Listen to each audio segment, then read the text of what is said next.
to Mind Deconstructed, Mental Health and Wellness with Dr. Kaz and George. The statements of Dr. Kaz and George are not a substitute for medical care, and our opinions are our own. If you are experiencing a mental health emergency, please seek assistance from a professional in your area. You can contact us via Twitter at MindDeconstruct. I'm your host, George. With me is Dr. Kaz. Dr. Kaz Nelson is an American Board of Psychiatry and Neurology certified psychiatrist, licensed to practice medicine in the state of Minnesota, and an assistant professor in the Department of Psychiatry at the University of Minnesota Medical School. Welcome back to the Mind Deconstructed podcast. Episode 18 is going to be mental illness in school. First, thank you for tuning back in. It's been about maybe 3.5 weeks since we've released an episode. Little break. A little bit of a spring vacation there. So for our hot topics in mental health, 13 Reasons Why, Season 2 coming out on Netflix. This is not an advertisement for that show. That's right. Did you watch the first season, Kaz? I watched a good part of it. There were definitely elements of it where I could see why a young person or adolescent would have themes that resonate in a way that are productive. You know, for example, there's a bit of a theme that sometimes adults or parents don't really get it or are underestimating the stresses or pressures that a young person might be going through. And I think that happens all the time where those kinds of things are underestimated. So I thought there was some value in that theme, but there was a lot of focus on suicide and sexual assault, graphic depictions of things that I think overall pose a detriment to mental health rather than support it. Yeah, the show got some criticism from the mental health community for kind of its depictions of mental illness and the lack of available resources out there. And I know some of the criticism was it's maybe not productive for teens to be watching those sort of depictions without some more context, perhaps. Appropriate resources and support. I mean, I don't think that we need to sugarcoat content or overly censor things for people, maybe who even have lived experiences of these types of things and feel somehow validated by having this depicted in movies. So that's maybe the part to preserve. But if this is at all associated with worsening of mental health for people or destabilization or increase in suicide thought or urges, that's very scary to me. And a group of mental health professionals put out the 13 Reasons Why Toolkit at 13reasonswhytoolkit.org. Yeah, some really great organizations like the Trevor Project, the American Academy of Child and Adolescent Psychiatry, National Council for Behavioral Health, and the Jason Foundation, among others, got together and put this toolkit together to really help prepare people for some of the aftermath that might be associated with Season 2. They're very trustworthy organizations, and this may come in handy, so I just wanted to make sure people were aware of this. And for people that are parents, if you have children and you learn they're planning to watch this, it may be something you might want to watch it together or at least talk about it or prompt some meaningful discussion around it just to make sure that it's landing safely. I watch a lot of My Little Ponies with my children. Friendship is magic, George. But it doesn't require a lot of contextual explanation. I mean, except for them explaining it to me. That's worth discussing. Yeah. They walk you through it. Yeah, exactly. They say, trigger warning, Dad. It's about to get evil. Yeah, like those are the bad ponies. Yeah. So getting back on topic to mental illness and school. And actually people are getting out of school right now. Graduation season, going off to college. People in graduate and professional schools. This is a time where they're getting ready for the next steps in their lives. What are we talking about? In my work as an educator, this is something that's near and dear to my heart. Obviously, I've personally been in school for a very long time. Training to be a physician has many years in the educational setting, and now I'm at the point where I'm actually involved in running training programs for people developing to be psychiatrists or even in other medical training disciplines as well. And so every day it seems like I'm confronting issues related to people's well-being when it comes to the educational setting or their training. And I thought it'd be worth taking a little bit of time devoting a show particularly for that reason, to talk about this intersection between the educational system and mental illness. Is it something that's specific to people that are in a professional school setting, like, that have been in school for their bachelor's and some graduate programs? Like, is it the perpetual school people we're talking about, or who are we dealing with? Well, in any educational setting, anywhere up from high school on up, there are challenges, particularly when switching from one year to the next or from one school to the next. And those kinds of challenges with that type of transition is common to people, no matter what age you are or what type of education it is. And so there are some things that are universal. Here's what I would love for people to understand, because this is just a really useful general idea. And that's when we develop coping skills and learn and develop new behaviors, it's what we call context dependent. So you might master your coping skills or your mental health and well-being or your learning style in a certain setting. And as soon as that context changes, like you go to a different school or have different teachers or take a different class, it's going to be a new context, and some of those skills are going to have to be relearned and remastered. This is something that we in the field sometimes refer to as new tank syndrome. Do you want to know why it's called new tank syndrome? Does it have something to do with filling the tank? No. Okay. Tell me. No. It's actually more interesting than that. It has to do with dolphins and dolphin training. Oh. So have we talked about this before? No, I have no idea. Imagine you're at SeaWorld or some such establishment, and although I know a lot of these programs are closing down, not getting into that argument. Anyway, moving on. But when they would train the dolphins, they would learn the tricks, learn how to jump out of the water, catch a fish in its mouth, all those kinds of things. And if they moved the dolphin to a new tank, they didn't know the tricks, and they had to be retaught because that learning was context dependent. Now, they learned the tricks faster in the new tank. Yeah. And ultimately, it was easier to develop mastery of those skills. But it felt a little bit like starting at square one again. And that's what transitions in setting or context or changing grades or going from high school to college, that's what it does. It's a new tank for people. And you might feel like, hey, I know how to do school. I know how to master content. I know how to make friends and navigate social relationships. And you might find when you get to a new setting, that feels confusing or overwhelming, or you don't know what to do. And that's normal. Now, we could all believe that you were probably a pretty good student in high school and college. Do you ever feel like you personally experienced the new tank syndrome? Oh, absolutely. I mean, I was a good enough student, I would say. My first semester of college, I signed up for an 8 a.m. statistics class. And I don't know if this is a secret to the podcast audience or not, but mathematics, statistical analysis is not a strength of mine. And I really struggled with this class. First of all, I struggled staying awake for the class because my sleep schedule doesn't necessarily facilitate 8 a.m. classes, particularly in college. But even when I was able to stay awake, I really struggled to understand this context. And I ended up with a low grade. And this was not something I was used to. And it was very upsetting and very scary. Of course, automatic thoughts go through your mind. Oh, am I cut out for college? Am I going to be competitive in college? Am I going to have to drop out or change my plans, adjust my life goals?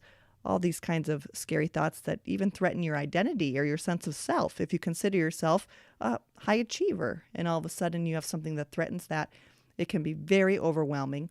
And if you haven't practiced that, you haven't gotten those low grades before and know how to cope with that and develop strategies for moving ahead, it can be very isolating and overwhelming and exhausting. For the last 14 years, I've been going to work before 8 a.m., like 7:30 or earlier. I can't figure out. I still remember not being able to be awake in 8 a.m. college classes. Mm-hmm. It's amazing. I mean, and I had the same experience where 8 a.m. Russian was just not for me. And you maybe had to learn that the hard way. Yeah, definitely. And avoiding the 8 a.m. classes, and obviously a new tank syndrome goes beyond that, and I feel like I've experienced that. Yeah, I feel like I mean I've experienced that. I think anyone who's ever been to Marine Corps boot camp has definitely felt like they're in a new tank, and it's specifically designed probably to induce that new tank syndrome where all of a sudden you don't know how to do anything, and you can't function until they tell you how to function, and it's not just and it's more than just being yelled at all the time. It's really just a 100% new experience that you have to relearn things that you thought you already knew. Is that kind of it? Yeah, that's an extreme example, but it's a perfect illustration of the concept I'm talking about. And this kind of stress, this kind of transition, this not knowing what the best course of action is or what to do or how to be successful, this imposter syndrome that comes up can worsen existing mental health conditions or even lead to new mental health conditions like depression, anxiety, ADHD, or this stretching of the coping mechanisms, exhausting of coping mechanisms that can sometimes even be associated with suicide thoughts and urges. Is it more than just being away from whatever support structure you had for a significant period of your life? That's definitely part of it because that's one of the things that leads to the new tank. But there is something deeper than just not having your friends nearby from before. Because people even notice they might even have access to those friends over the phone or video chat or Instagram. And that can be very jarring because you think, well, I still have my friends. Why do I feel so alone? Do you feel like institutions, higher education, the military to a lesser extent, we don't necessarily need to address that because that might be a whole different ballgame. But do you feel like institutions are adequately kind of addressing these sort of phenomenon? Well, I think historically there's been a little bit more of an attitude of sink or swim, like, oh, we're going to have this 8 a.m. Chemistry class that's going to be so difficult and it's going to be a weed out course. And half of the students will progress and go on to be chemistry majors, and the other half are going to find that chemistry is not for them and pick a different pathway. And I think that was the status quo for a while. And I think institutions of higher learning are getting a little bit savvier now of saying, wait a minute, what's actually our objective? Is our objective to weed people out, or is it to foster learning and support learning? Shouldn't we be more concerned with the human being going through this process rather than setting up this gauntlet, which can be punishing, unfairly punishing in some cases? You and I were both resident advisors. I feel like we were, at least our school was on the right path to a certain extent with addressing the human element through resident advisors and some mental health programming and identification. Yeah, there was a safety net there built into those residential life experiences that wasn't a safety net that necessarily extended to people who lived in off-campus housing. And it wasn't really an appropriate solution if the educational program or the courses themselves are constructed in a way that is overly harsh or punishing or unfair or on a steep curve where there's winners and losers, that kind of thing. Is that kind of a larger societal change though, where the older generation's gonna say, "Oh, you guys have it all soft now," blah blah blah. When I was a MD student, they failed half the class, and now they're mopping floors. Or Yeah, there is I think, natural generational evolution where these things are critically examined, and also our data is improving. So now we're able to measure the human cost rather than just knowing it's there. What is the acceptable amount of physician suicide? Does it matter to us that it's twice the baseline? Is that just a cost of this kind of training? Or should we be more concerned with the outcome here? so by cost, we're not just talking about failure rate. We're talking about actual harm to people. Yeah. And I don't want to oversimplify things because obviously it's not just a scholastic or educational program that would lead somebody to take their lives. The causes of suicide are so complex and multifactorial that it's never just one issue. So we certainly can't oversimplify things.